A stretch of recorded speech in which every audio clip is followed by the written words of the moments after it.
यहाँ संत गुरुजनों का पदार्पण हुआ है। आप सब संतों को बुला करके सत्संग की गंगा में गोता लगा रहे हैं। कितने सौभाग्य की बात है। सज्जनों, जितने संत महात्मा आए और ऋषि मुनियों की बात हो और वेद पुराण गीता में जहाँ भी चर्चा हो, मनुष्य जीवन की महत्ता बताई जाती है। वैसे हम सब मनुष्य जीवन में आए हैं और मनुष्य जीवन को पा करके सफल बनाना ये बहुत बड़ी बात है। क्योंकि कहते हैं ना, मनुष्य जन्म बड़ा अनमोल है, मनुष्य जन्म बड़ा दुर्लभ है। सब जगह यही बात सुनने को मिलता है। और मनुष्य जन्म दुर्लभ है, अनमोल है, ऐसा क्यों कहते हैं? इसीलिए कि मनुष्य जीवन कर्म भूमि का जीवन है। पशु पक्षी का जीवन तो भोग भूमि का जीवन होता है। तीन खाने में, जैसे अंडज खाने, पिंडज खाने, उष्मज खाने, तीन खाने में जो जन्म लेकर के जो जीव आए, केवल उनको भोग भूमि का है, भोग करना है। और क्या कर रहे हैं, क्या करना है, बदलना है, कर्म को अच्छा बनाना है, वो जान ही नहीं सकते। और मनुष्य जीवन में कर्म करने की शक्ति होती है। इसलिए हम सब अच्छा कर्म करें, और अच्छा कर्म करेंगे तो अच्छा फल मिलेगा। इसलिए कहे हैं ना गीता में, कर्मण्येवाधिकारस्तु मा फलेषु कदाचन। कर्मों पर तुम्हारा अधिकार है, फलों पर अधिकार नहीं है। हम गलत कर्म करेंगे और चाहेंगे अच्छा फल मिले, कैसे मिल सकता है? बबूल का पेड़ लगाए और चाहेंगे आम का फल मिले, क्या मिल सकता है? नहीं मिल सकता है। इसलिए कर्म करने पर अधिकार है। अच्छा कर्म करे, अच्छी संगत करे, अच्छे लोगों के साथ जाए और जीवन को सुंदर बनाए, ये जीवन की महत्ता है। और कर्म को बिगाड़ ले और कहे कि जीवन में सुख मिले, शांति मिले, ज्ञान मिले, तो कैसे हो सकता है? ये नहीं हो सकता। इसलिए हम सबका सौभाग्य है कि इतना सुंदर मनुष्य जीवन में आए हैं। हम मनुष्य जीवन में आ करके भी हाथ ना होता, पैर ना होता, आंखें ना होती तो जीवन दुखमय होता। लेकिन हमारी दोनों हाथें हैं, पैर है, आंखें हैं, कान है, सब कुछ सुरक्षित है, सुंदर है। मैं जो बोल रही हूँ ना, सब लोग सुन रहे हैं। मंच में बैठे तो सब लोग देख रहे हैं। देखने और सुनने में, यहाँ बैठने में मन कितना निर्मल और पवित्र रहता है, मन सुंदर रहता है। गलत जगह जाए और गलत बात सुने तो क्या मन अच्छा रहेगा? मन बिगड़ जाता है। और अच्छी जगह जाए, अच्छी बात सुने तो मन कितना सुंदर रहता है। इसलिए हम सबको चाहिए सुंदर जीवन को बनाए, जीवन को सफल बनाए और जीवन के महत्व को समझे। ये बहुत बड़ी बात होती है। और इसमें मनुष्य जीवन कर्म करने में स्वतंत्र है, तो अच्छा कर्म करते जाए, अच्छे मार्ग में चलते जाए, अच्छे जीवन जीते जाए। इससे जीवन सुंदर होता है, इससे जीवन सुखमय होता है। नहीं तो जीवन जीने की कला ही ना आए, केवल खाना पीना भोग भूमिका का जीवन हो तो जीवन की सफलता नहीं है। क्योंकि कहते ना, कर्म तुम्हारे अच्छे हैं तो किस्मत तुम्हारी दासी है। घर धर्म तुम्हारे अच्छे हैं तो घर में मथुरा काशी है।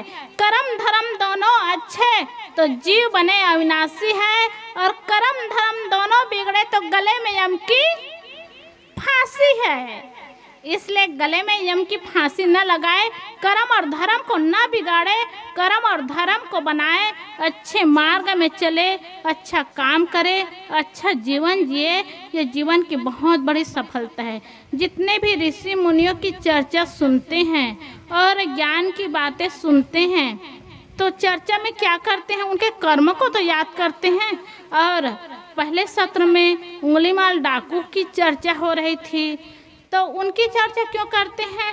क्योंकि जो गलत काम किए हैं उनकी भी चर्चा होती है, अच्छा काम किए हैं उनकी भी चर्चा होती है। चर्चा के माध्यम से जीवन को सुंदर बनाने के लिए, सुखमय बनाने के लिए हमें एक आधार मिलता है कि महापुरुष आए दुनिया में, भले चले गए लेकिन उनकी चर्चा करते हैं, याद करते हैं और आधार लेकर के अपने जीवन को सुंदर और सुखमय बनाने के लिए एक निमित्त बनाते जाते हैं। क्योंकि 22 जनवरी को भगवान श्री राम की चर्चा हुई सब जगह भारत में, अयोध्या में उनकी मूर्ति स्थापित हुई और प्राण प्रतिष्ठा की चर्चा हुई। कितनी बड़ी बात है, इतने वर्षों के बाद भी सब जगह भगवान राम की चर्चा होती है और आज एकदम प्रतिष्ठित करके और मजबूत कर दिए। जय श्री राम की गुणगान गाने लगे। ऐसा क्यों कर रहे हैं? महाराज श्री रामचंद्र जी वो भी तो राजकुमार थे। दुनिया में कितने राजकुमार आए और चले गए, लेकिन वो ऐसे भगवान बन गए जिनकी गाथा एक जने दो जने, एक गांव दो गांव नहीं, दुनिया के लोग याद कर रहे हैं। भगवान राम ऐसे राजकुमार थे जो जीवन को इतना सुंदर बिताए, लेकिन उनके जीवन में सुखी सुख नहीं रहा। दुख और तकलीफ सह करके भी वो सही मार्ग में चले। वो अच्छे बेटे बन करके, अच्छे भाई बन करके, अच्छे पति बन करके जीवन को सुंदर बनाए और सुखमय बनाए। वही तो गृहस्थी जीवन का एक आदर्श है। एक अच्छा बेटा बने, अच्छा पति बने, अच्छे भाई बने, अच्छा परिवार बने। इसी से तो जीवन सुखमय होता है। और जीवन ही बिगड़ गया तो जीवन दुखमय हो जाता है, जीवन नरकमय हो जाता है। हर व्यक्ति को जीवन में सुख चाहिए, शांति चाहिए।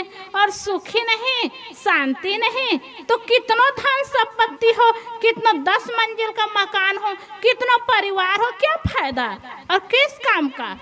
इसलिए जीवन में जिससे सुख मिले, जिससे शांति मिले, वही काम करे और वैसे जीवन जिए। क्योंकि कहते हैं ना, भोजन में सब कुछ हो, सिर्फ नमक ना हो तो भोजन बेकार है। हॉस्पिटल में सब कुछ हो, सिर्फ डॉक्टर ना हो तो हॉस्पिटल बेकार है। मंदिर में सब कुछ हो, सिर्फ मूर्ति ना हो तो मंदिर बेकार है। गाड़ी में सब कुछ हो, सिर्फ ब्रेक ना हो तो गाड़ी बेकार है।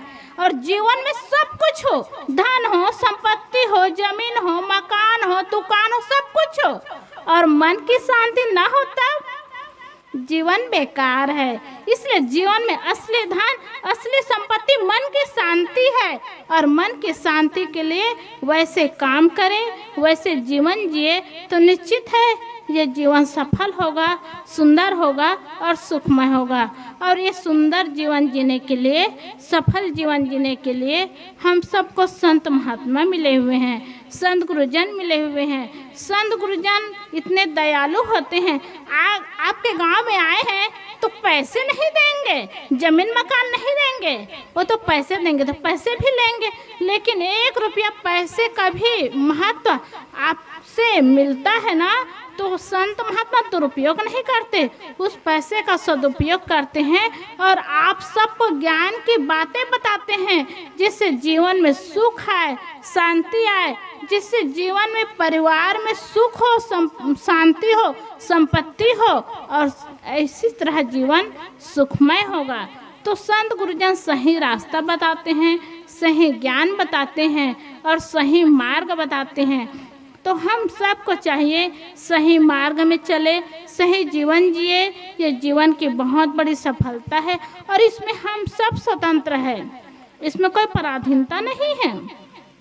और संत जन कहते हैं, तद्विधि प्रतिपालन परिप्रश्नेन सेव्यः, तत्व के जानने वाले ज्ञानियों की शरण में विनम्रता पूर्वक जाए, श्रद्धा पूर्वक प्रश्न करे, वे प्रश्न का उत्तर भी बताएंगे।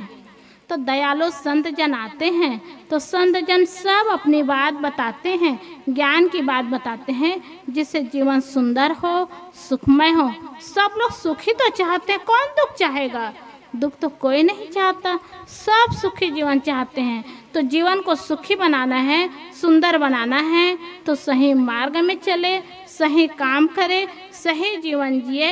ये जीवन की बहुत बड़ी सफलता है और सज्जनों, यही जीवन की सफलता होती है और यही मार्ग में चलते हैं ना तो जीवन सार्थक होता है। नहीं तो नरक जैसे जीवन जीते रहे, दुखी जीवन जीते रहे, परिवार है, धन है, संपत्ति है, लेकिन बिलखते रहे, रोते रहे तो जीवन का क्या महत्व है, जीवन की क्या विशेषता है। इसलिए सुंदर जीवन पाए हैं तो जीवन की सफलता को भी याद करें, सुंदर जीवन जिए, ये जीवन की विशेषता है। तो हम सबको चाहिए कि जीवन को सुंदर बनाना है, सुखमय बनाना है, तो सुंदर जीवन जीने के लिए अपने पैर को आगे बढ़ाए। और इसमें घर परिवार में देवियों की बहुत बड़ी जिम्मेदारी है, क्योंकि घर परिवार को सजाना है, चलाना है तो देवियों का बहुत ज़्यादा हाथ होता है। क्योंकि कहते हैं ना, शरीर में जो महत्व हृदय का है, आँखों में जो महत्व पुतली का है, घर परिवार और समाज में वही महत्व नारी का है। नारी अगर जग जाए तो पूरा समाज जग जाता है।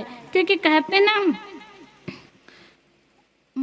माला बनाने के लिए 1000 फूल चाहिए, आरती सजाने के लिए 1000 दीपक चाहिए, समुद्र बनाने के लिए हजारों बूंद भी कम है, परंतु एक अकेली स्त्री काफी है घर को स्वर्ग बनाने के लिए।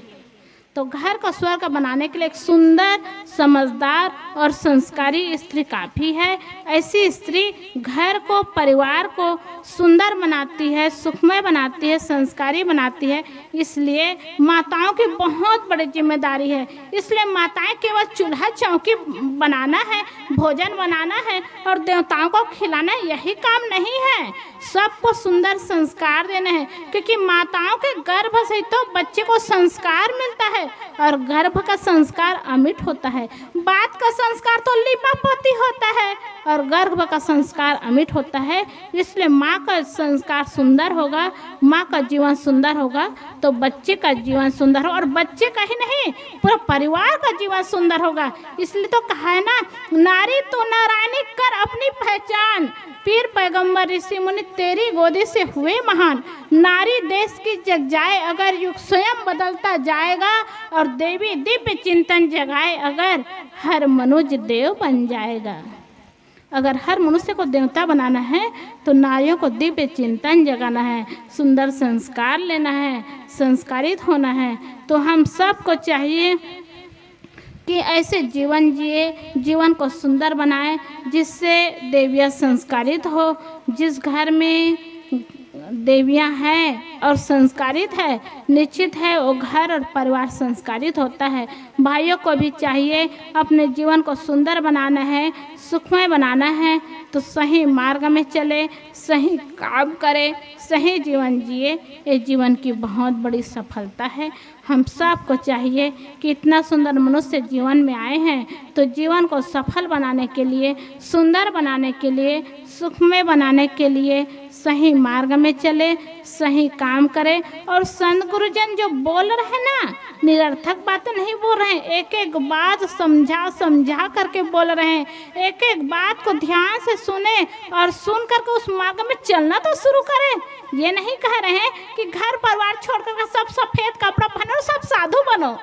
संत ये नहीं कहते, संत यही कहते हैं अपने ही घर में रहो, अपने परिवार के साथ में रहो, और परिवार के साथ में रह करके सुंदर जीवन जीने के लिए सुंदर मार्ग में चल करके अच्छा खाना हो, अच्छा पीना हो और अच्छा जीना हो, यही मार्ग तो बताते हैं। आज लोग, गरीबी हट गई है, बहुत पैसे वाले हो गए हैं, पैसे भी बहुत है लोगों के पास, सुविधा बहुत है, लेकिन पैसे का क्या सदुपयोग हो रहा है। पैसे ले लेकर के लोग शराबी के पास जा रहे हैं, शराब पी रहे हैं, जीवन को कितना नरक बना रहे हैं।